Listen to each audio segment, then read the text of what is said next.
Okay, sound check natin konti.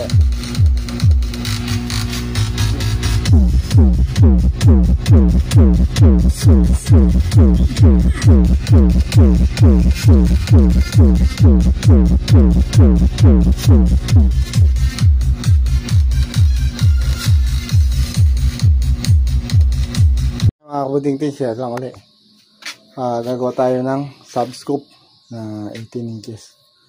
Itong ginagawa ko muna. Unang ginagawa ko, share ko lang sa inyo.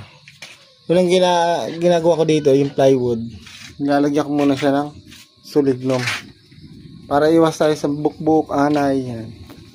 Sinusulignom ko muna siya. Lahat yan, baliktaran, kabi-kabilan. Tapos, pagkatapos natin sulignumin, tatabasin na natin siya ng mga sukat niya. Yan. Kurang muna. Tapos pagkatapos niya, tabas na natin siya, bubuin natin siya. Tapusin ko muna itong sulignom natin, mga kabuting-ting. Ito. Tabas na natin, mga kabuting-ting. Yan. Okay na. Kompleto na. Kompleto na siya. Bubuin na natin. Okay. May ano tayo, guide. Ito yung guide natin. Yung ano niya.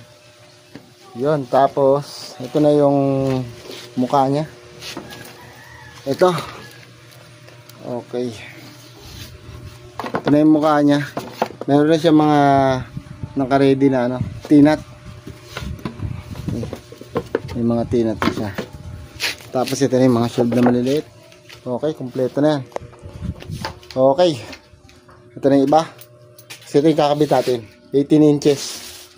Okay. Double magnet. Okay, buuin na natin ito, mga kabuting-ting. Pasilip ko muna sa inyo, mga kabuting-ting, bago natin siya takpan. Yun, bali ito yung design natin. Subscoop siya. Yun, bali hindi siya extended. Yung old model pa rin, yung dati pa rin. Yun. Kasi yung extended na ito, mga kabuting-ting, maabot na siya dito.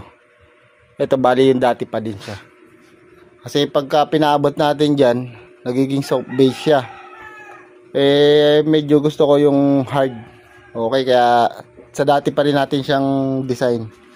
Bali 18 inches to, mga kabuting-ting. Yun. Okay. Yung size nito, ito kasi yung gusto ko, yung sakto lang, hindi siya masyadong malalim, na hindi masyadong nakaliyad at nakababa, na parang subscoop, hindi masyadong nakatayo. Bali sakto-sakto lang siya.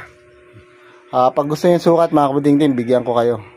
Sarili kong sukat to kasi ganito gusto kong design. Iba lang yung aking design. Ganun pa rin yung design, pero iba